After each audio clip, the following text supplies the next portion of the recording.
Baik, bismillahirrahmanirrahim. Assalamualaikum warahmatullahi wabarakatuh. Perkenalkan, saya Andika Rahman. Pada kesempatan hari ini, saya mengucapkan terima kasih kepada panitia Muslimah Beauty Insight yang sudah mengundang saya dalam acara kali ini. Ya. Dan hari ini, pada kesempatan kali ini, saya akan menyampaikan beberapa hal terkait dengan tindak-tindak kekerasan yang dialami oleh perempuan. Nah, karena ini temanya Muslimah Beauty Insight, maka sesuatu yang memang berhubungan dengan para muslimah ya, para muslimah. Nah, ya. Sebelumnya saya mohon maaf karena posisi sedang di luar ruangan, jadi mungkin beberapa suara masuk dalam rekaman video ini, tapi mudah-mudahan inti-inti dari video ini bisa yang saya sampaikan bisa diterima dengan baik pada saat sesi ini ya, mudah-mudahan. Pertama memang kita tahu bahwasanya perempuan dan anak terutama ya, karena ini kalau saya lihat dari profil pesertanya ini rata-rata di usia anak ya, jadi ada SMP, SMA ya, itu masih usia anak, sedangkan mahasiswa itu sudah masuk usia dewasa. Nah, di usia anak, kalau dalam Undang-Undang Perlindungan Anak, ya usia anak itu di bawah 18 tahun sampai dengan dalam kandungan itu masuk kategori anak. Ya. Nah, sedangkan nanti dalam bab perempuan, ya, nanti kita akan bahas terkait perempuan tentu yang di atas 18 tahun ke atas, artinya secara usia masuk usia dewasa. Nah, kita tahu bahwasanya anak dan perempuan ini merupakan rentan terhadap tindak kekerasan yang dilakukan baik di luar rumah maupun di dalam rumah ya. Yang kita tahu kalau bahwasanya perempuan dan anak memang secara angka memang cukup signifikan menjadi korban dalam tindak kekerasan ya. Nah, kalau kita lihat dari data yang disampaikan oleh Simponi PPA di tahun 2021, kekerasan terhadap perempuan ya, termasuk di dalamnya ada TPPO. TPPO itu adalah tindak pidana perdagangan orang ya. Itu 1 dari 3 perempuan di usia 15 sampai 64 tahun itu mengalami kekerasan fisik dan atau kekerasan seksual oleh pasangan dan selain pasangan selama hidupnya. Ya, artinya 1 dari 3. Kalau artinya gini, kalau kita lihat 3 orang perempuan jalan bersama, maka 1 di antara 3 itu pernah mendapatkan kekerasan fisik ya, minimal kekerasan fisik ya, atau kekerasan seksual oleh baik pasangannya ataupun selain pasangannya, artinya lingkungannya baik di rumah maupun di luar rumah ya. Nah, sedangkan 25 sampai 60% laki-laki, biasanya laki-laki yang cenderung dijadikan memang pelakunya ya rata-rata laki-laki. Itu laki-laki melakukan kekerasan fisik dan seksual terhadap pasangan itu 25 sampai 60% ya. Nah, di data Simponi ini di bulan Januari sampai April tahun lalu ya, itu tercatat ada 2.758 kasus kekerasan terhadap perempuan, dengan kasus terbanyak adalah kekerasan fisik ya, itu sebanyak 1.484 ya, separuhnya, lebih dari separuh. Nah, ini memperlihatkan bahwasanya ternyata memang kasus kekerasan pada perempuan ini semakin banyak, artinya meningkat ya. Nah, kalau kita lihat lagi terkait dengan anak, tadi perempuan sudah, kita beralih ke anak ya. Nah, di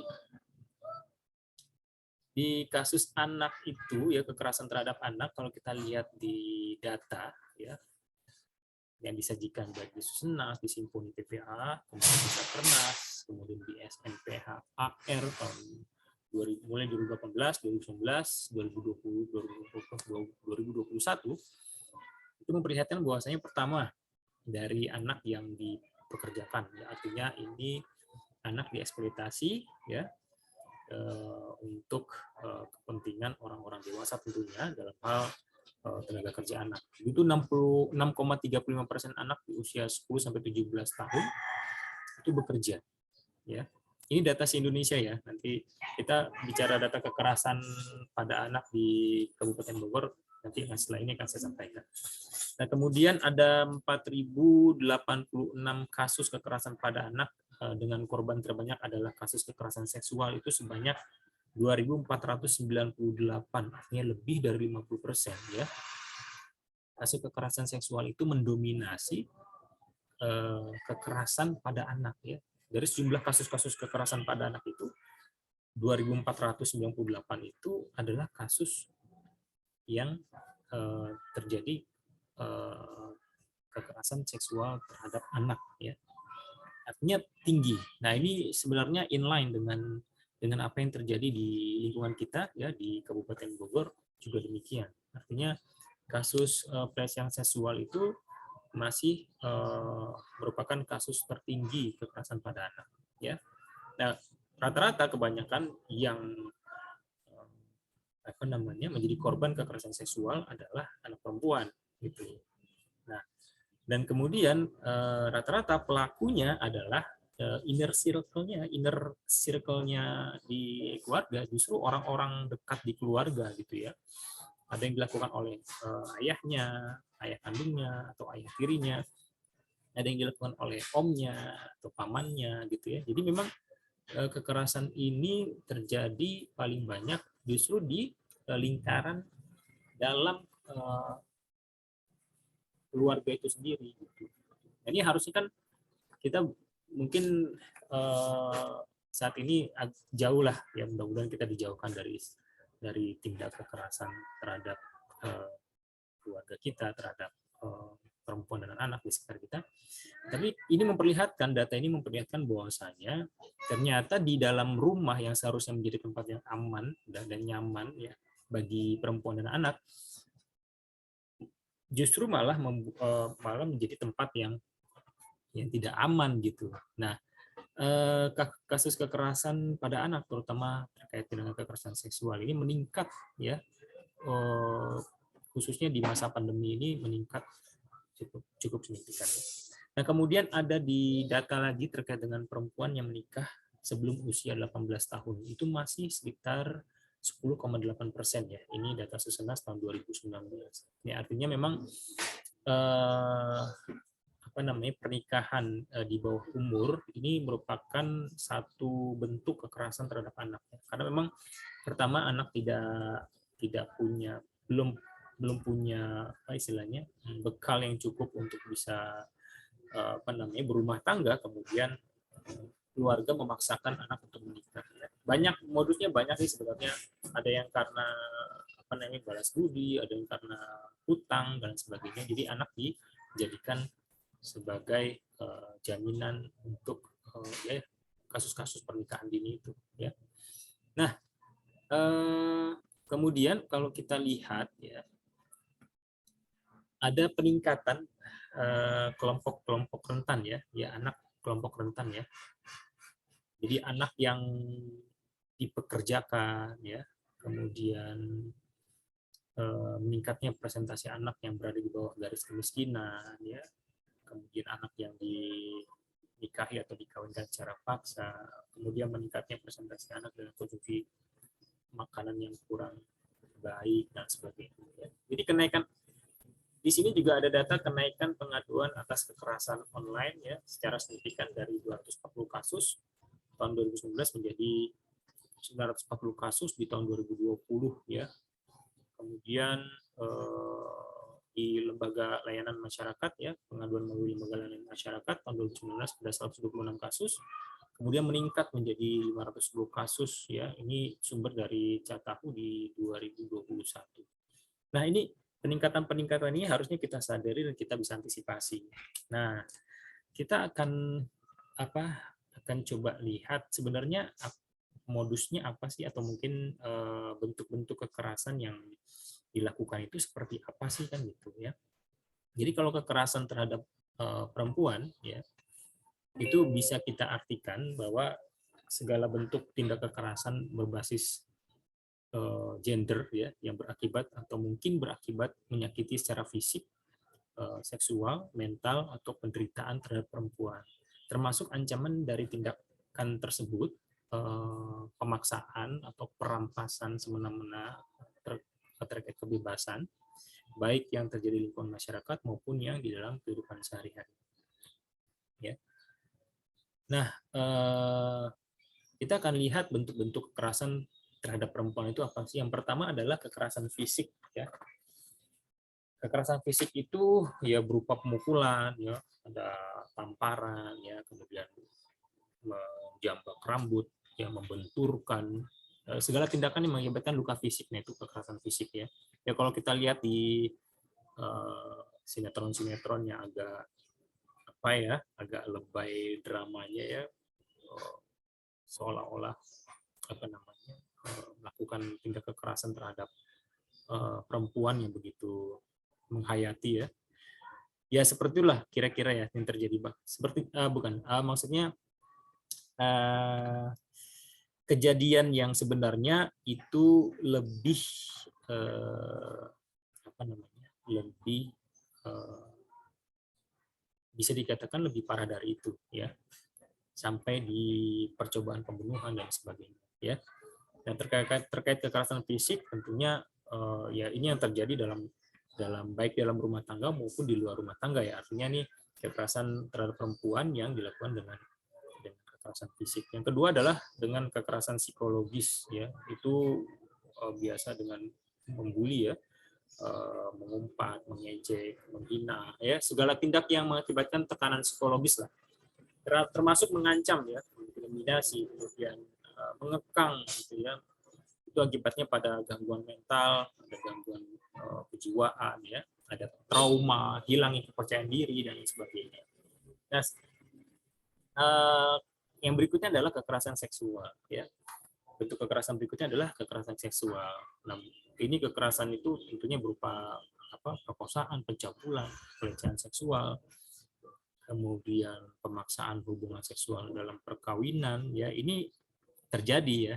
Jadi memang ada gitu, maksudnya dalam hubungan perkawinan, kemudian perempuannya tidak mau, laki-laki memaksa gitu ya. Sehingga karena ketidaksiapan perempuannya kemudian membuat rusaknya alat reproduksi perempuan tersebut. Nah, ini bentuk kekerasan juga sebenarnya. Nah, kemudian kekerasan ekonomi ya, kekerasan ekonomi yang didapatkan oleh perempuan itu tidak diberikan nafkah ya bagi perempuan yang berstatus sebagai istri atau ibu rumah tangga. Nah, dan perempuan yang diperas tenaganya ya, tapi tidak dibayar ya, artinya dieksploitasi betul tapi tidak diberikan haknya. Ya.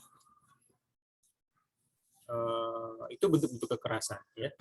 Nah, kita akan lihat akibat dari kekerasan terhadap perempuan. Yang pertama adalah akibat fisiknya, tentunya kalau kekerasan fisik ya luka berat ya, ada pendarahan ya, bahkan sampai pada kematian.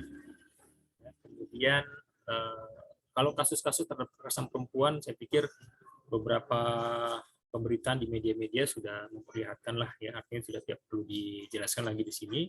Kita cukup lihat saja di media beberapa, atau browsing lagi di Google misalnya gitu ya, kasus kekerasan yang menimpa pada perempuan ya, yang berujung pada kematian dan sebagainya, itu ya banyak terjadi ya. Kemudian yang akibat non fisik ya, yang non fisik kan berarti kan kekerasan psikologis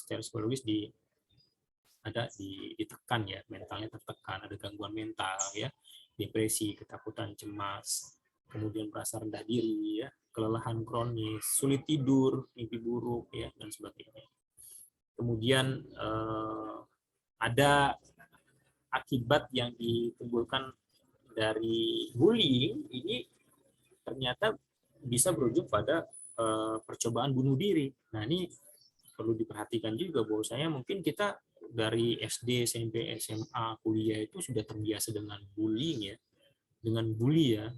Kalau kita di posisi orang yang dibully ya, mungkin kita akan stres gitu ya. Artinya dari SD sampai perguruan tinggi dibully terus gitu. Tentu kita akan merasa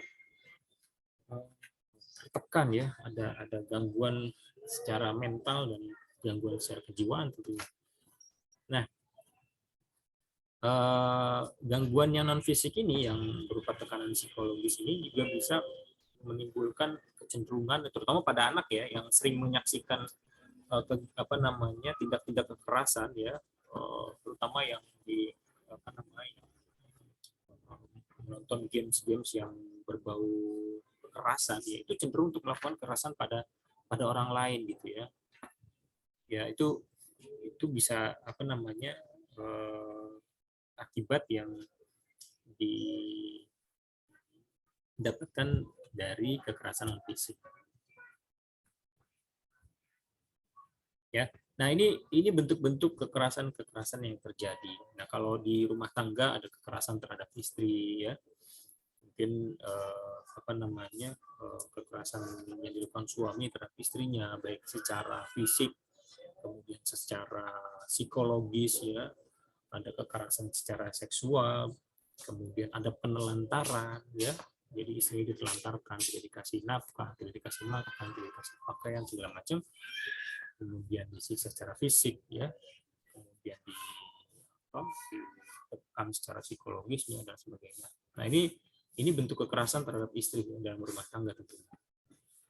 Nah, faktanya di sekitar 13-61% wanita di dunia itu mengalami kekerasan psikologis dari pasangannya, gitu ya. 13-60% wanita di dunia ya.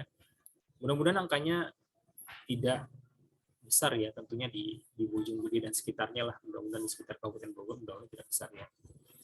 Kemudian kalau di Indonesia ya, kalau di Indonesia sekitar 11-27% ya.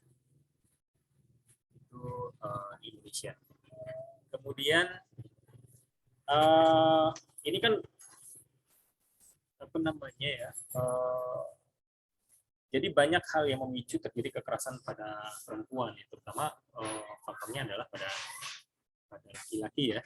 Jadi kalau ada yang dipicu karena kebiasaan buruk ya, seperti alkohol ya, kemudian anak yang meniru tindak kekerasan bapaknya zaman dulu gitu ya. Artinya gini, kalau misalnya kita punya pasangan yang agak istilahnya ringan ya, tangannya itu suka memukul ya, perlu ditelusuri mungkin waktu kecilnya ya ia sering melihat bapaknya melakukan kekerasan terhadap ibunya atau terhadap orang lain, maka perlu ditelusuri. Ya, artinya sebenarnya kekerasan itu bisa menular atau diturunkan dari perilaku orang-orang di sekitar dia. Ya. Makanya kita perlu mengetahui kenapa orang itu kok gampang sekali melakukan kekerasan fisik gitu, sehingga nanti treatmentnya juga akan berbeda ya, akan bisa di treatment dengan tepat. Nah, sekarang gimana sih caranya biar kita terhindar dari tindak kekerasan ya, terutama di para muslimah? Gimana ya caranya agar kita bisa terhindar dari tindak kekerasan? Yang pertama memang kita harus memilih lingkungan pergaulan yang sesuai gitu, yang baik. Tentunya kalau kita termasuk orang-orang yang baik, tentunya Allah akan pertemukan kita dengan kelompok-kelompok yang baik, atau dengan orang-orang yang baik, atau dengan komunitas-komunitas yang baik gitu ya. Jadi orang baik itu hanya untuk orang yang baik sebenarnya gitu ya. Kadang ada orang yang yang mungkin hidupnya penuh masalah gitu ya. Kemudian kok tidak bahagia, menjadi korban kekerasan dan sebagainya, mungkin perlu dicari tahu juga bahwasanya sebenarnya dia bergaul dengan siapa, yang pertama itu, dan bagaimana lingkungan dia di rumah gitu. Nah, ini menjadi faktor juga gitu ya. Nah, kita juga harus bisa tadi ya, memilih lingkungan kita, memilih lingkungan pergaulan kita ya. Ya, dengan bergaul dengan sesama muslimah ya, datang ke pengajian-pengajian, ke majelis-majelis ilmu, itu harapannya kita akan tetap terhubung dengan orang-orang baik, sehingga tindak kekerasan yang ada di luar sana gitu ya, mungkin ada di sekitar kita, itu tidak sampai ke kita karena kita tidak masuk ke dalam lingkungan orang-orang yang suka melakukan tindak kekerasan gitu. Kemudian ini kan kita memang kan kita nggak pernah tahu ya, artinya mungkin di luar sana ketika kita naik transportasi umum ya, terjadi kasus percobaan pelecehan ya, terutama di komuter lain yang memang modusnya adalah karena desak-desakan gitu ya, kemudian merapat dan mencoba untuk itu ya, untuk rapping dan sebagainya lah. Nah, itu kita harus bisa melihat kondisi sekitar ya. Kalau kita lihat gelagat seorang sudah mulai mencurigakan, kita harus bisa menjauh gitu ya, menjauh dari orang yang punya niat untuk melakukan tindak kekerasan terhadap kita ya. Kemudian nah ada lagi yang namanya untuk bisa menanggulangi ini, untuk bisa kita terhindar dari tindak kekerasan ketika memang sudah terdesak, memang ada yang namanya self defense ya. Ini banyak sekali kalau kita buka self defense untuk perempuan, itu banyak sekali di Eropa ya, di Amerika, mereka melakukan latihan bela diri ya. Nah, mungkin barangkali nanti di Muslimah Beauty Insight ya, tidak hanya ngurusin beauty-nya saja, tapi bagaimana melakukan pertahanan diri ya, artinya punya modal skill untuk bertahan ya, artinya latihan silat gitu. Terutama di beberapa teknik, entah teknik pukulan atau teknik kuncian dan sebagainya lah. Intinya kira-kira membuat lawan tidak berkutik. Nah, kalau di di beberapa negara-negara maju, mereka sudah punya alat-alat proteksi diri ya, untuk memprotek diri mereka, seperti semprotan ya, atau bubuk cabai, sampai dengan ini sengatan listrik, tembakan sengatan listrik dan sebagainya. Tadi untuk mencegah mereka menjadi korban kekerasan. Ya. Nah, kemudian kalau misalnya sobat muslimah semua ini kemudian suatu ketika melihat kejadian tindak kekerasan terhadap perempuan maupun terhadap anak ya, itu sebenarnya bisa langsung ya melaporkan ke pihak-pihak terkait ya. Kalau misalnya kami di KPAD ya, tentunya akan selalu siap untuk bisa menerima pengaduan berbagai macam tindak kekerasan yang dilakukan oleh warga, tentunya khususnya di Kabupaten Bogor ya. Kemudian kami terima laporannya dan kami proses ya, dengan segera. Biasanya laporan yang masuk ke kami di KPAD itu, pengadu datang, kemudian kita menerima aduannya, beberapa hari setelah itu ya, 3 hari atau 4 hari setelah itu kita panggil ya. Jadi pada saat pengadu datang itu, setelah pengaduan dilakukan, kita buatkan surat, langsung kita kirim kepada yang teradu. Nah, jadi kita lakukan konfirmasi dan klarifikasi. Jadi pengadu datang, kemudian kita surati teradunya, kita mengkonfirmasi dan mengklarifikasi apa yang diadukan oleh pengadu. Setelah itu kita akan lanjutkan dengan proses, kalau ini menyangkut terkait dengan misalnya sekitar hak asuh anak dan sebagainya, kemudian hak akses terhadap anak dan sebagainya, maka kita akan lakukan mediasi, ya.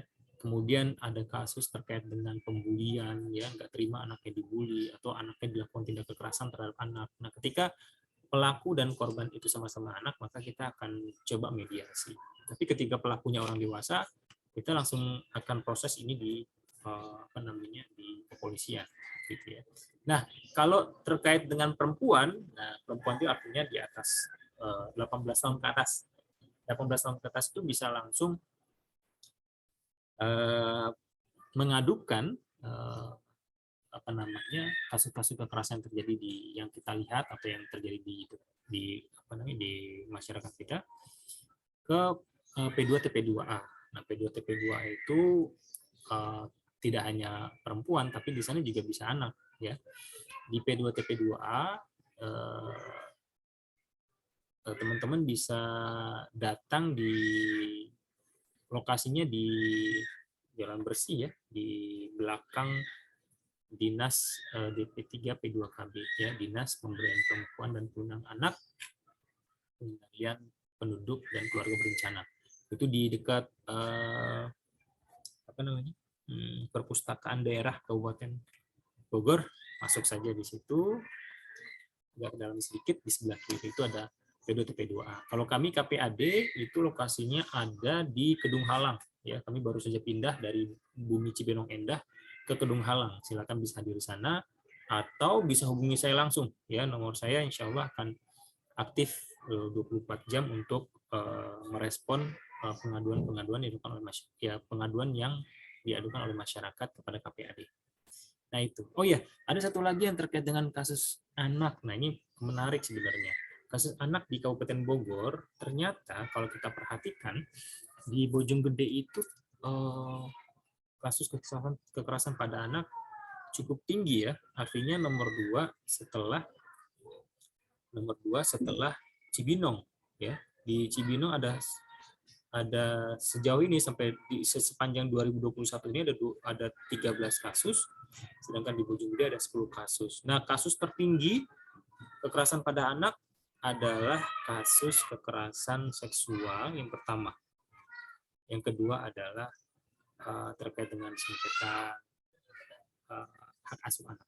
Ya, jadi perebutan hak asuh anak antara mantan istri dan mantan suami, gitu ya. Nah, ini yang paling sering diadukan di Kabupaten Bogor, ya.